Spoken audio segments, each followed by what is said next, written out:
Hello, I'm Chelmsford Town Manager Paul Cohen, and welcome to another edition of the Town Managers Roundtable. I'm here this time joined by Colleen Stansfield as usual. Colleen, having been a member of the Planning Board and now currently works in the Community Development Office for the town and long-term Chelmsford resident. And our guest today is Todd Melanson, the Environmental Compliance Officer for the Chelmsford Water District. And the purpose of having Todd on the show today and for this broadcast is to discuss PFAS, which is a rather emerging issue in terms of water quality and public health across Chelmsford and really across the nation and really around the world in terms of public health and water supply, as well as other areas that PFAS are found in. But again, our focus is really going to be on water supply, hence Todd being with the Water District. So first, Todd, I want to welcome you today. Thank you. Appreciate the time. Thanks for joining us today. And wanted you for sort of the basics for our audience, just sort of explain what PFAS are and sort of how they arose. All right, so they're polyfluorinated compounds. They were developed in roughly the late 1940s, but primarily really started in the 1950s. They were for coatings for nonstick applications. They progressed into a lot of things over time. A lot of people associate them primarily with military bases and firefighting foam. But as when we'll discuss later, it's gone a lot more in depth in what they're used in. Part of the process and why they became such a component of concern for a lot of water utilities is there's something, a protocol, a testing protocol called the UCMR, which is the Unregulated Contaminant Monitoring Rule. And basically there are a list of thousands of potential chemicals, viruses, bacteria, things such as hormones and stuff like that make a list, and then about every 6 years you go through a testing protocol where they pick 21 of them. The UCMR 3 round testing was done between 2013 and 2016, and 6 of these compounds were tested for.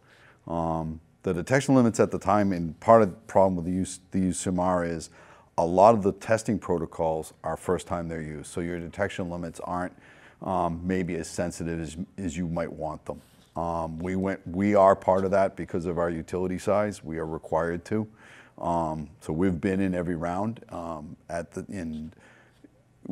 that UCMR protocol, we didn't detect any. It says none detected. You can never, because technology is always advancing, you can never say there's nothing there. All you can say is that it's non-detected. When did you start testing the wells? We haven't yet. We tested under the UCMR, and I wanted to go through the protocol first. So the EPA in 2016, I think, set a health advisory limit for PFOA and PFAS, which are there's 3,000 of these compounds, and I think we can only detect about 28 of them. They set a limit at that. Massachusetts, the ORSG, which is the Office of Research and Standards, set a drinking water contamination guideline limit of 20. And at that point, DEP started a process for coming up with a MCL, which is a maximum contamination limit. That limit, and why I'm here today, became official October 2nd, which sets up compliance monitoring and things like that. We actually, by the regulation, won't be required to sample until April. But if you look at the map of detections in the state, you'll notice that there are a lot of utilities that are finding it that you wouldn't suspect. You have Hudson, you have Millis, Littleton has just gone through it and need for a treatment system. MassDEP offered a... Is the map? You can pull that map up. If you can pull the map up, I'm so sorry. Devon's is another area that... Devon's is, and Devon's specific is, Devon's and Air are specific to Fort Devon's. Yep. Littleton, Millis, Hudson are local contamination sites that you wouldn't have suspected or wouldn't have known about. Mm-hmm. MassDEP offered a free testing protocol. These tests are not cheap. There are very few labs that do them. They offered a grant program for free testing. So we started this summer doing free testing. taking part in the free testing, and we're about midway through the process. As soon as we know more, we most certainly will make it public knowledge and communicate it to people. The thing for water utilities is this kind of caught us unawares, and as someone that strives in its mission to deliver clean and safe drinking water, it's concerning to us, and that's why we took the proactive step of testing before we were required to. So like I said, we're kind of in the middle of it. If you could you show the life cycle of PFAS? It kind of gives you an idea how it gets into the environment. One of the minor ones actually is the firefighting foam they use for aircraft. And to be honest with you, they've removed that from the system. A lot of the fire departments, the state actually had a free exchange program. You turned in your AAA firefighting foam that had these contaminants in it, and they gave you PFAS-free ones. But you'll find that industrial waste, this stuff can get into the groundwater through direct contact, direct release. It can be aerosoled through the exhaust of a manufacturer, excuse me, and come down in precipitation.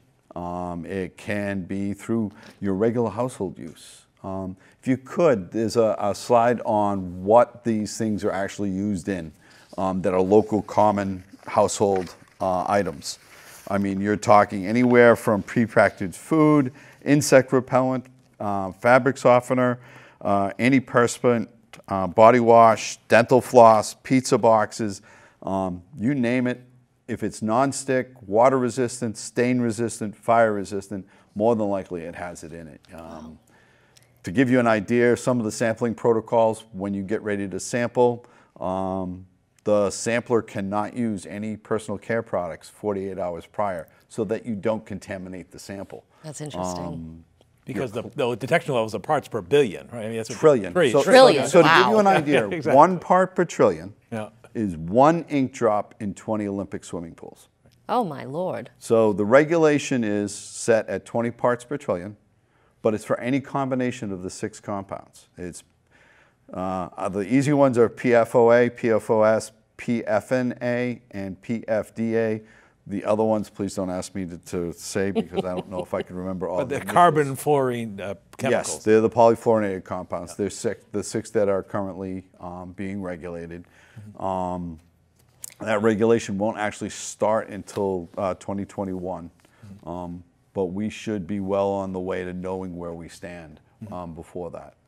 And these things don't break down in nature. No, they are called forever chemicals. To be honest with you, I believe the EPA's got a limit that people already have this in their bloodstream. Regardless of what's out there right now, you probably, I think it was 0.005 nanograms per milligram in your bloodstream already. But they've already started to see a decrease. They've gotten rid of these being manufactured in stuff here. The only problem is there are other countries that haven't. So if stuff that gets imported in that has it in, we don't have the ability to know about it. All the more reason to buy American. That's out of my realm. But obviously, the reason, the concern is the health concerns. That Yes, suspected health concerns. By so what the DEP says is for most people consuming in excess of the 20 parts per trillion is okay. It's not optimal, but you shouldn't. There are 4 subgroups that are of concern. Those would be pregnant women, infants under 6 months that are nursing, children under 6 because there is an attachment to certain developmental issues, and anyone that's immunocompromised. And just so everybody knows, there are treatments for it to remove out of water.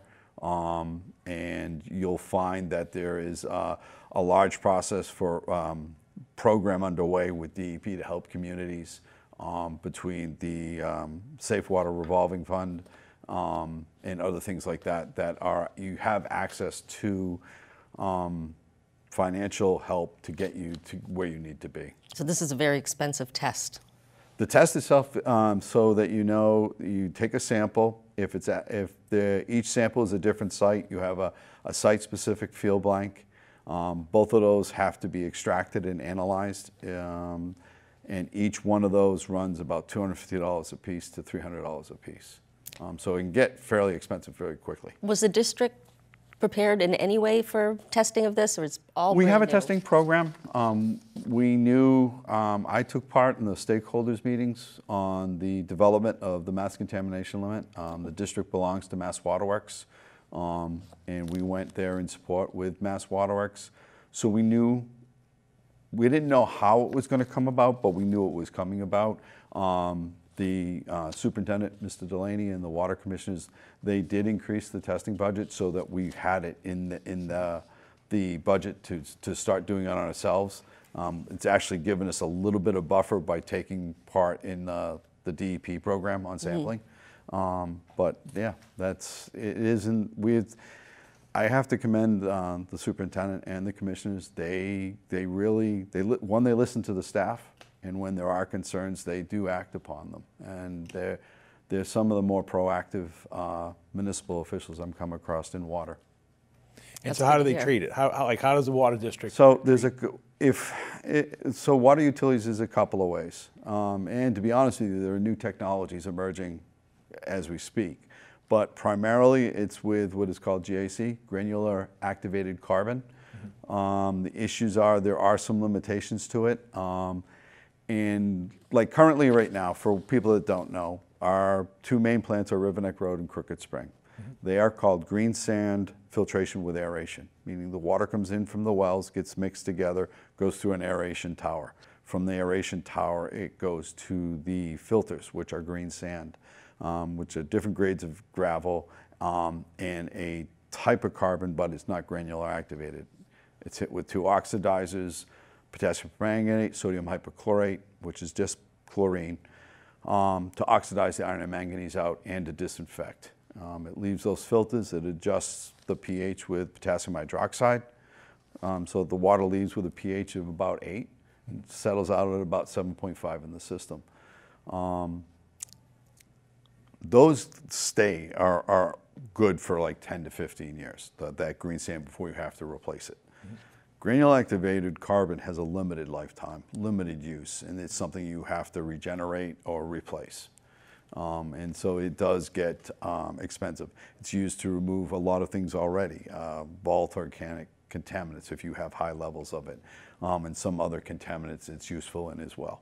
But so it's not something you can just put in the green sand. No, it has. So it would be a separate filtration cycle? So you can try and do it before it gets to the treatment plant. The only problem is if you attach it after treatment, like after our treatment, the chlorine would eat up the GAC. So you would have to dechlorinate, put it through the GAC, rechlorinate, and then do the pH afterwards. GAC works better in a lower pH of absorbing things. It's just the nature of the beast.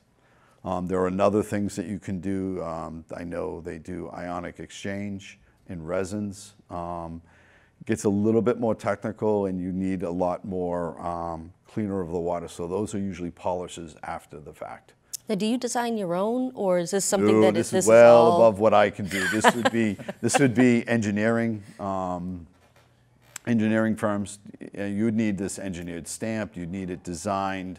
There are programs with the state where they're actually helping with the engineering financial part of it. I think a grant just came open on the 13th, to be honest with you. And you know, that's going to become highly competitive. Right now, GAC filters to order them, because it's a problem nationally or even internationally. It's not just us. It's not just Chelmsford or the state of Massachusetts. It's everybody. And I believe the back order log for a GAC filter is something like 22 weeks.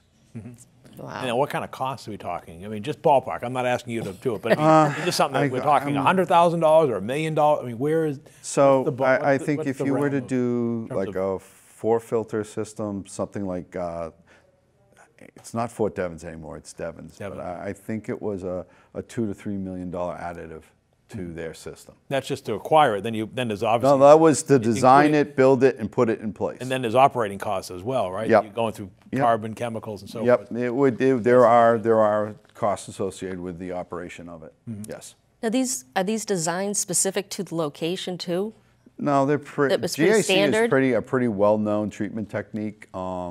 It's just the operation of it is a little bit different than what our green sands are and stuff like that, but it's well-known technology. It's not something that, and that's where you get concerned about like newer technologies and stuff like that. We employ a bunch of different technologies. We have mixers in all our storage tanks so that the water age of the storage tanks are all primarily the same. And that way you don't have issues with what are called disinfectant byproducts. You don't have problems with formation of biofilms in the Because it storage tank. moves around in the Yep, tank? Yep. Interesting. One of the tanks, we actually have an air exchange and aeration system. Pulls the water up from the bottom of the tank, mists it. The mist in the top of the headspace of the tank gets pushed out through an air pump. Getting quite the Now, let me ask you education here. Let me ask you, if let's say you treat it, and then you obviously, as you said, you've got to change those chemicals. How do you dispose of those chemicals? Is that another concern? That's a good question. So yes and no. The resins have to be burned. The GAC can be regenerated, but it has to be taken off site to regenerate, so you get new in. And what they usually do is they'll set them in teams, lag and lead. So you'll have two filters working together. One is the first, and then the second's the polisher. The lead is the first one that takes out the majority of it, and the lag is the polisher. And you usually, DEP and stuff like this will usually have you set it up in duplicate, so you always have, so if you have to take one down, you always have that backup. A redundant system. Yes. Okay. There you go. So it's not too expensive, to be disposing of those used cartridges or. No, the GAC is probably more financially sustainable. The actual incinerating of the resins, these chemicals do not break down until they hit a very certain temperature. And there's only, I think, 2 or 3 incinerators nationally that get that hot. Wow. So the cost of those resins Right. are a lot different than regenerating GAC. Let me ask you this on a related thing. So if one were to go to, as you know, we're in a society now that drinks a lot of bottled water. So what's the expectation of the standard right now? If we were to go to, a convenience store or wherever and buy some bottled water, would we expect that there'd be no PFAS in that water, or is it we're not at that level yet? Because sometimes it's spring water and other times it's treated water. DEP has a list of bottled water companies that test for PFAS. Yep. To give you an idea, there was a spring in Haverhill when this first came about. When they started talking about it, tested for it, had it well above the limit, and they shut down their production. So it's something really and truly you can't really say where it will be and where it won't. Okay. But for the One thing sale- I would recommend to people, and if you could, be very careful of your sources. When you talk about Googling this and stuff like that, you can find sites that are very alarming. We have a list of very good sites that have a lot of good information. They are well-resourced and researched. You have MassDEP, PFAS information, the Interstate Technology and Research Regulatory Council, ITRC, Associated State Drinking Water Administration. Mass Waterworks just put together a very good informative PFAS website called safewatersmass.org. I've started to build the district's website. If you go to the district's website, chelmsfordwater.com, on the front page, one of the tabs is PFAS, and as we get more information and need to communicate, that stuff will be up there. But there are some very good links on that, EPA and things like that. Have you gotten a lot of concerns from people? We started to. People are becoming aware of it. We get calls. Have you tested for it? And we did. Like I said, we did test under the UCMR3, Yep. and had no detections. That was a few years ago, and the detection limits are a lot lower. So, can I say we don't now? I don't know. Now, obviously, you draw from underground wells. PFAS, how does it move underground? Is it a quick chemical? Is it one that's stagnant? Once this stuff hits water, it becomes mobile. Okay. So, and A once you have rainstorm. a source, a rainstorm, or they haven't really determined how the weather conditions affect it. Like drought? Well, that's the thing, is they're researching to see if the drought concentrated it or made it less. There's a lot about this we don't know yet. But for example, since it does travel, you could be having a well that's clear, and then at some point it shows up with it, or at some point it could dissipate. Potentially, yes. Right. And you know, we're what are called gravel pack wells, so our wells at the deep is probably only 60 feet. But you have bedrock wells that have been found to have it in it, which are a lot deeper. Bedrock wells, for people that know, a gravel pack well is probably a well that is about 18 inches in diameter, goes down about 40, 50 feet. It's lined with gravel at the bottom, and the water just naturally comes into that and can pulls into that. Bedrock wells, you actually drill through the bedrock, you pound the casing into the bedrock so the surface floor, the groundwater there can't get into it, and you continue to drill, and you go a lot deeper. Some of those are 300 up to 1,500 feet deep. Wow. To pull water out of. You get different chemical issues with those. pH can be a factor. There are natural things in the bedrock that can show up. But they've actually found these in bedrock wells as well. The hard part is determining where it's coming from. A lot of people use Teflon tape. They use pipe goop. They're studying to find out how much those are adding to, and is it actually in that that deep in the aquifer, or is it something that you've added to the problem? And for those, for those people in Chelmsford, obviously we're using public water supply, but many communities are on private individual residential wells. Is that something that now the state's requiring testing for those people? Not requiring, requesting, recommending, but not requiring. Okay. And then what's How the expensive? Yeah, what's the residential treatment for a residential well? Is Right. that, You can do there. I would be very careful on those as well. I would anything that is NSI or URL approved specific for PFAS removal would be okay. You're going to have the same sort of thing. They have granular activated carbons that are point of use or whole house, and there are resin systems like that. What's the cost for a homeowner? On these systems, I have no idea, to be honest with you. I will say the tests for a municipality run anywhere from $250 to $300 a sample. is it something that, coming back to Chelmsford in terms of like, we had an issue a few years ago with the bubblers at the schools and so forth. Is this something that if there's PFAS in the water, does it accumulate in a device like a water fountain and so forth? So No. where there were concerns about needing. Well, that was more lead, and that Right. was specific to the components of the systems and the way those systems work, the water sitting and concentrating. Exactly. But they were absorbing the lead on site, not Okay. that it was in the water and concentrating. Okay. So as far as that, analytically or in chemistry, I would say no. Okay. But again, we're learning about this just about as fast as everybody else is. Wow. And then, like most things, obviously there's litigation going on against the manufacturers. I don't know if the districts are party to that class action They've litigation. started class action lawsuits. It's really preliminary for us to even, because we don't know where we stand just yet until we get through this first round of the process. I know that Acton Water District just signed on with a class action lawsuit, and I think it's either the U.S. Rural Water Association or one of the local rural water associations did sign on to class action lawsuits. Yeah. And you're looking at 3M, you're looking at DuPont's the primary. What I do caution, there is a movie out there called Dark Waters. Yep. Yeah. It is very scary. I will not deny it. Nothing I say is meant to diminish it. All I mean to say is those people were in contact with percent level, if not higher, meaning we're talking 1% is 10,000 parts per million. All right, so those people in the animals or in that area was affected with Megadoses. Megadoses, thank you. We're talking 20 parts per trillion, which is greatly reduced.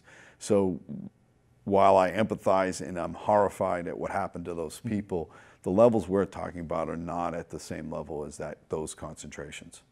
Okay.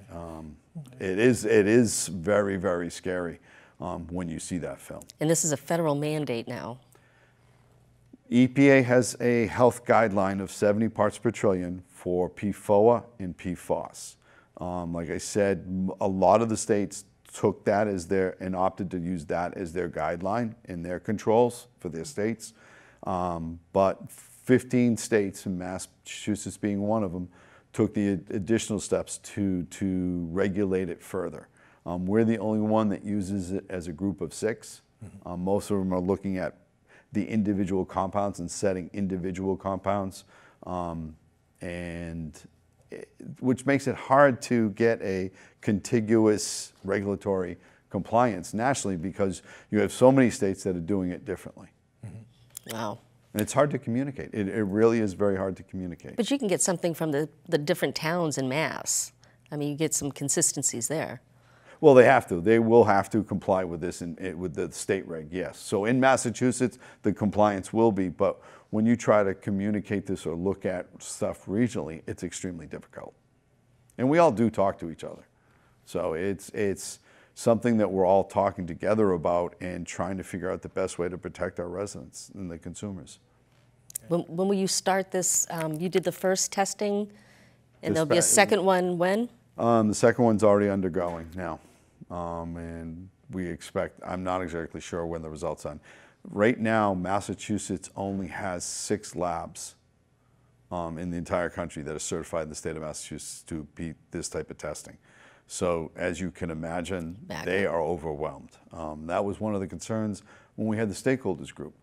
Would there be the analytical capacity, because we're not going to be the only ones looking for it, to handle the load that was going to be coming in. We've got 2 minutes left in our program. Is there anything else you want to touch upon before we conclude? Other than that, I want to let the community know that we are very proactive. I don't have a speaking voice, but I do attend like the State Drought Task Force meetings so that we know where the state stands, where our region stands. The district is a member of Mass Waterworks and New England Waterworks, so we communicate hopefully on state level things and regional things, and that if they have questions, feel free, you contact me by email. My email is tmelanson, MELANSON, @chelmsfordwater.com, and I can be reached at 256-2931. And as you said, there's information on the district's website, and again, if just someone Googles PFAS, PFAS. You will get scared. If you just Google PFAS, I would highly recommend find the appropriate information. Right. And again, it's an emerging issue, and that's really why we wanted to bring you on the program today, because I appreciate that. We're going to hear more about it in the weeks and months and years ahead. And again, it's just, like you said, the continued awareness of... Yeah, and it's to get people used to it, too. The worst thing that can happen to a residential population is to get hit with something out of the blue. And it's better to be upfront and transparent and get talking about it, even if it's not going to be an issue. Just so people realize and get comfortable with the wording and understand what's going on. Yeah, things like that can be very scary. Oh, it most definitely is, yes. Okay, well, Todd, I want to thank you for taking the time Thanks, Todd. to join us and provide this information to our community. Colleen, thank you again for your assistance with the program. And again, we'll be back at a future date with another program hopefully of current interest and information. So I want to thank you all and enjoy your day. Thank you very much.